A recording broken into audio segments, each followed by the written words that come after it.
Well, I'm absolutely thrilled that we have Michele Romanow joining us here today. She is the co-founder and president of ClearBank. ClearBank has invested over $1 billion in more than 2,600 e-commerce companies. She started 5 companies before her 33rd birthday and exited 2 before her 30th. I'm glad I'm not a jealous person. I would have a complex by this. She previously co-founded Snap Saves, which was acquired by American tech giant Groupon in 2014, and was also the co-founder of Buytopia.ca, which acquired 10 competitors, including Shop.ca and WagJag. In 2015, Michele became the youngest judge on CBC's Dragon's Den and has been a dragon for the last 5 seasons. I've personally had the pleasure of seeing Michele speak in Ottawa twice before, and if I may say, welcome back to Ottawa, Michele. Oh, thank you. It's great to be here. So take it away, Michele. We'll be here to support you in any way you want. And of course, just a reminder to everyone participating that we will be using our Q&A function, in just about 15 minutes. Yeah, certainly. And did you want to ask me questions, or do you want to just give some remarks, or how would you like me to do this? I think you can launch right into it. I think one of the things we wanted to do, Michele, given the breadth of your investment experience, is get a sense of how you're processing it. We just heard a presentation of a massive amount of data for about 30 minutes. Yeah. Data is just like flying at business people. Right. It's almost too much. So someone with your experience, Michele, what are you thinking these days, and how are you processing this from a business perspective? Yeah, and it's a great question. So let me give you a couple of ideas that I've spent a lot of time thinking about.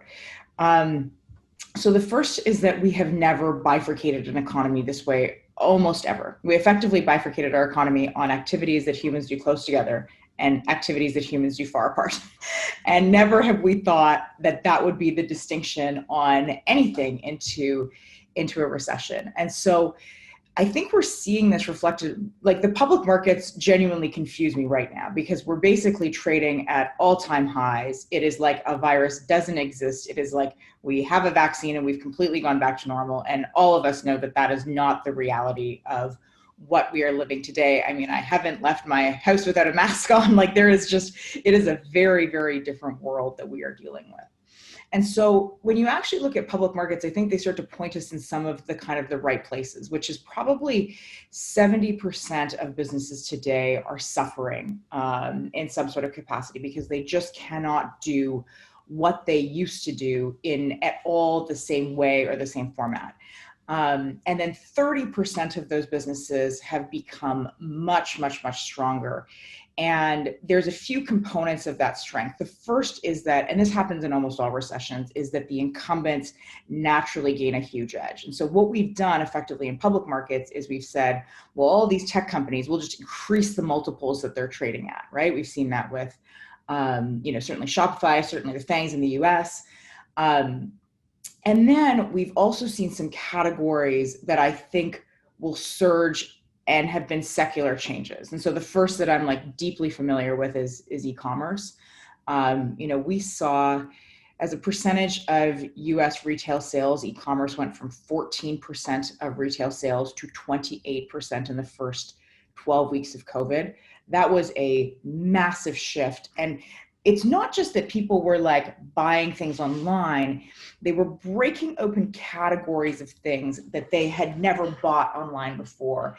And that is what ultimately leads to secular changes. So I'll give you a couple examples. So food was a category that we have been, Grocery Gateway, like what is this company, 20 years old, right? And, my mother is still thinking that she's going to order blueberries and they're all going to come out squished. And so we've all seen our parents have this experience of like, well, no, now you're going to buy groceries online and they arrive and they're great. And so you, again, open up that category where you're like, oh, why was I doing this thing in the store again? Another big category that broke open was like what I would call the large and bulky items, furniture, barbecue, stuff that you always thought you would go to Canadian Tire or Home Depot. I mean, Home Depot has seen this trend. Everyone else has seen this trend. So that's been pretty pretty cool. And then the last one is things like color cosmetics. I mean, this was an industry where women believed in trying on a product, obviously, because it looks different and on all of our skin. I mean, the thought of using a shared mascara or anything at this point in time is frankly disgusting. Not disgusting, but we are in max hygiene mode, right? And so, the idea of a shared cosmetic sample is just absurd, is what I would say right now. So that one has totally changed.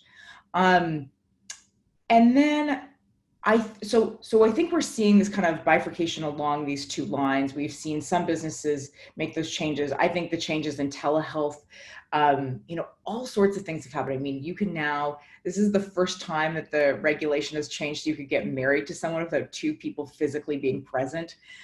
We changed a bunch of the rules around telehealth, which I think is so much better, because there were so many, coughs, colds, questions, rashes where you didn't need to go to the doctor for. And so I think my advice to kind of the innovators or the founders is, number one, I recognize this is really tough. And I think that to just humanize this, this has been just such a tough year because the economy is so tough. I have not enjoyed running a company with 250 employees from home. That has been really difficult. You lose, and it is not impossible. We've certainly seen that. We've seen that productivity could be the same. I think it would be really wonderful if we use this experience to measure productivity in a very different way of our workforces. We have been kind of shackled in this way of like FaceTime, right? Like FaceTime should have been a concept when we were manufacturing things, because you could, only sew so many items, only produce so many items. But this idea that we don't constantly think about work, we're constantly on our cell phones, and that even it's a bias, it's in all of us, right? I notice my employees that are there for longer hours versus the other ones. But this needs to force that conversation around how we measure employee productivity and how we keep doing that. But I've like all business leaders, I found it hard to not see my team, to not be able to kind of squash the regular work conflicts very, very quickly, to truly feel like you've resolved an issue, and all the warmth and excitement that comes in like an office and brainstorming and high fives and all of that stuff. But I think that, my advice is, how do you position your business for a brand new world? Because we just had the biggest shakeup ever, right? We need a totally different set of things. We will probably never fully go back to the way things were. I mean, I think travel and all that stuff is gonna come back. I'm not like one of those people that believes we're gonna be at home forever, but I do believe that you're probably gonna buy your groceries online now. Now that you've figured this out, you're probably gonna call your doctor for anything that you can ask a question to and not physically have to be there. You're probably gonna do that. And so thinking about what those changes are in your business and using this as an opportunity to accelerate yourself forward is my best advice. And I think then the last piece is just, people taking care of themselves. This is not an easy time. I think that I've now accepted this, even this line in my head where I'm like, no one is okay in 2020. Everyone needs an extra hug, an extra piece of support. This has been mentally taxing on the fact that we are living in a pandemic. This is mentally taxing with our social circles, because we don't have the normal escapes of seeing other people, of larger social, of perspective in many ways. I've seen two things with my employees. The first is that, you're kind of under 25 years old and you're experiencing mass loneliness at home, or, you have a young family and it's just there's nothing that you can do to focus. And so I think that's kind of, an overall, I would love to answer questions and be able to share a little bit more. But I think generally that's how I would look at where we are as an economy. I think we have to, continue to just grow and innovate. And it's a great time to do this. I mean, it's the same way that we saw these incumbents strengthen. We will have a completely different set of companies that get to be rebuilt kind of in this era. Some great remarks. Thank you so much, Michele, for sharing some of those thoughts initially. And I'll just remind everyone, we've got a few hundred people on the line right now to use the Q&A function. And I'll go to the first question, Michele. It's from Hazel Satar, and she's saying that she's surprised in the diversity of impact from COVID. For example, she's in particular pointing at the construction and tech sectors. So there are some people doing okay, as we are seeing, and some people that are, on the ropes and really struggling. Are you seeing some of that diversity in your portfolio companies? Like without question. And I think that was like this kind of 70-30% remark that I made earlier, is that I think 70% of businesses are in a tough place. There's also been an enormous number of surprises throughout this. I mean, this was my connection to this event. Yes. I invested season 3 in 2 founders from Ottawa, Mike McNaught and RVZ. Will, that started RVZ, which is, for those that don't know, the Airbnb for RVs. And so, fantastic business model. There's 2 million RVs in Canada, and most people use them for 2 weeks a year. So it's a perfect item to rent. They are certainly the largest marketplace in Canada for RVs. And this was a business where, sales were just soaring in March. COVID hit. Everyone's afraid they're not going to be able to go anywhere. Sales fall through the roof. And then, a month and a half later, people figure out that the only way they are going to experience any sort of vacation, and any sort of vacation that makes sense. We're certainly not going to Las Vegas anymore, is, the camping road trip. And so, then this has been an incredible surge for that business. And I was there for all of those phone calls, right? It's like, this is scary, not good, very good. And so,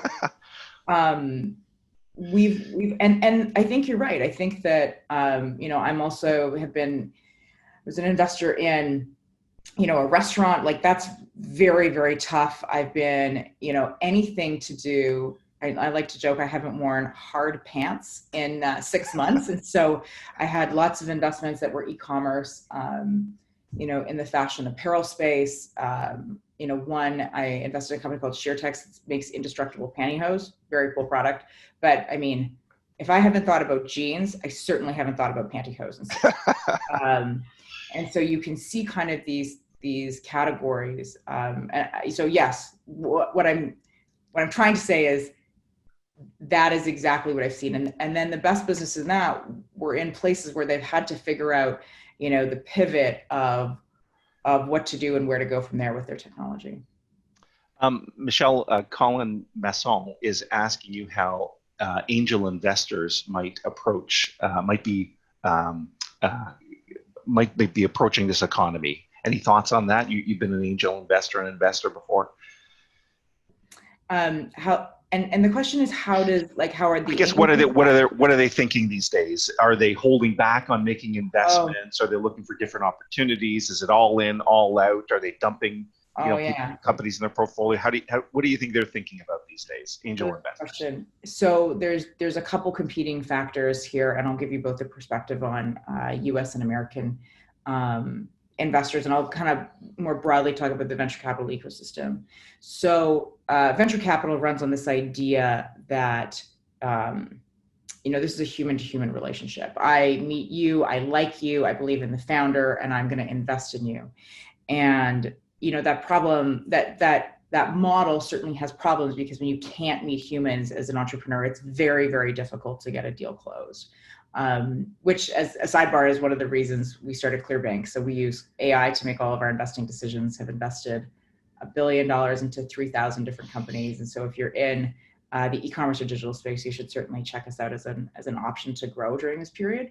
So what we've seen is, with the exception of government funding and grants, that VC's deals really dried up, because there was no way to get these deals done. The deals that were getting done were pre-existing relationships. So the fact that people had met before, or deals that were in the works really before COVID hit. So we've seen a pullback, and you can see this in the stats across the venture capital ecosystem. And then in addition to that, because it's easier for them to wait than to take a risk now, right? And so there was a lot of wait and see.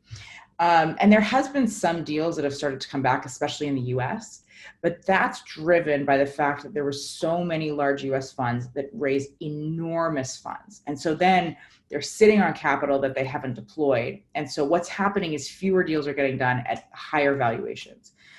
because the few deals that are getting done are now becoming highly competitive. So we have not seen a drop in valuations. We've seen very significant amount of deals done. I mean, my advice to founders at this stage is like, if you can wait, I would wait. I would still try and meet people. I mean, investors this is a long-term marriage, and you never get to part ways with your investor unless you do a very complicated buyback, which is very, very rare. And so thinking about that, I think is generally what's going to happen in the angel ecosystem. The Clearbank has grown, so we've continued to deploy capital and that's certainly an option. That's a great new approach using AI, by the way.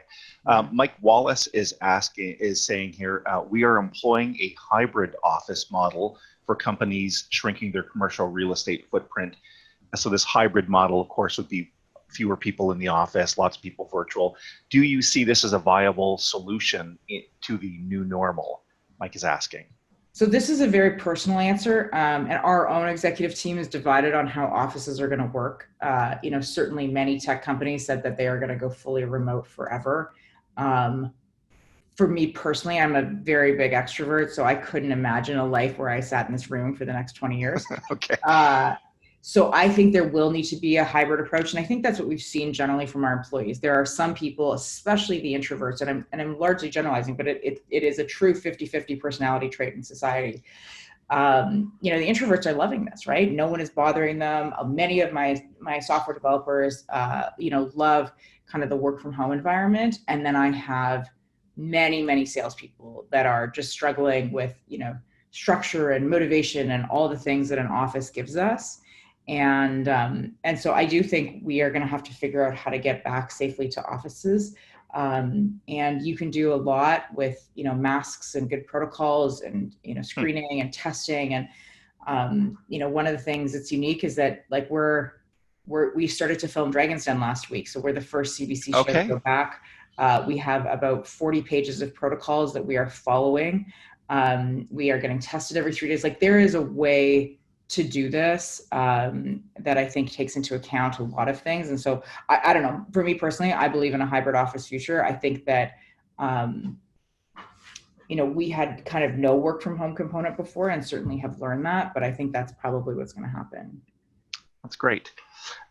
Lisa Lawrence, I think she's a university student, saying, what advice would you give to business students just graduating from university and looking to establish a business or find a job?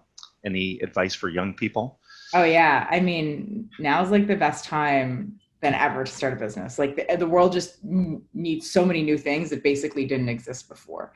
So I think building an e-commerce business is your first business, something that you don't have to raise a ton of money and you can get cash flow positive.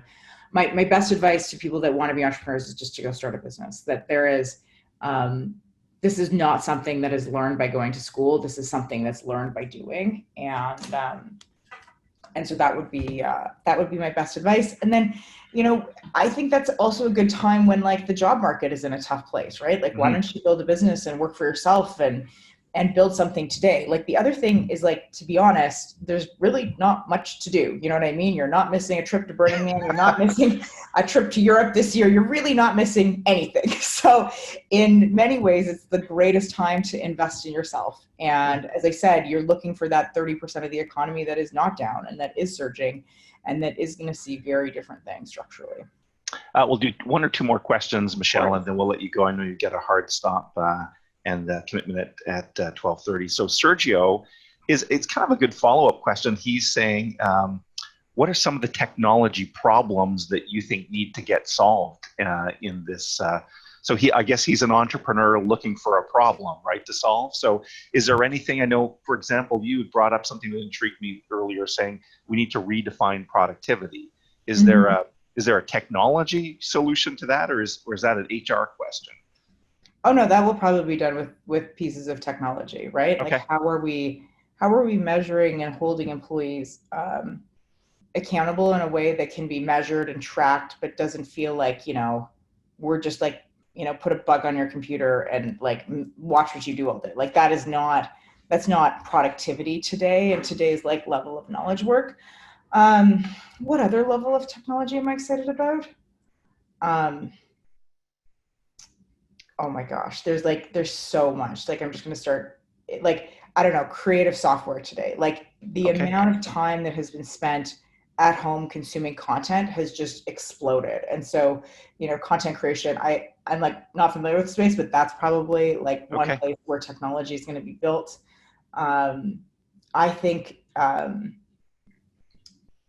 don't know. I don't have like a Yeah. perfect list, but I think that every business is going to be, just change in terms of like the way that we Yeah. use technology. Yeah. Good for this young entrepreneur to be looking for a problem. So encourage him or her to And continue honestly, doing for the that. young entrepreneur out there, like you just got to start trying things, right? I Yeah. mean, build some early MVP, put it on a slide, send it to some companies, see if they want it. Like that's kind of how you do it. Like I wouldn't think too much about the problem and just start seeing if you got something that people like. One last one, then we'll let you go, and it Yeah. is e-commerce related, so close to your area of expertise, and I guess it comes from someone that's operating a Main Street business. So if you're a Main Street business, let's say a retailer, you've been forced into, if you weren't into already, e-commerce. Yeah. Maybe lay out some of the path forward for those people. So let's say it's a Main Street business. They've started a Shopify store. What's your general advice on where you go from there? So the next thing is after you started your e-commerce store, the first thing you'll realize is that there's like 8 billion websites out there, so people have to find you. And so getting really good around customer acquisition is probably the most important. You are at a huge advantage. This is the number one mistake that most, Dragon's Den companies make, right? They get some organic traffic and they think things are going well and they haven't figured out how to use paid or social to really, really drive their business. And right now, ads prices generally across Facebook and Google are down because all of the travel and event companies pulled out their spend. And so as marketplaces, those prices drop. So it's a good time. And, use all of the customers you had from your brick and mortar, right? When people experience something, they are generally far more loyal than just getting a package. And so you can start to build that relationships where it's like, we miss you. This is what we'd like you to experience. Like, and using, email, social, and, paid digital spend, I think is probably the best thing. And Mike, you're right. Every business today, whether you were a tiny, shoe store in Duncan, BC on Main Street, like you've now lived through this experience where you're like, it would have made a huge difference if my customers were able to come online. Yeah. And then I think for consumers, like this buy local movement is really important, right? Like it is important to support our young entrepreneurs, our Canadian companies, our Canadian startups, and I encourage everyone to make sure they have enough of that as they're spending money. Well, listen, that seems like the perfect segue to bringing Su Ling back on board. Of course, Su Ling's running the Ottawa Board of Trade and dealing with a lot of Main Street businesses. So, listen, Michele, I can't imagine how busy, in fact, you are. So, thank you so much. Thank you to our friends at RVZ for making a connection, and wish you continued success on Dragon's Den. Can't wait to see the new season, and can't wait to see the tremendous success that Clearbank is as it moves forward. Awesome.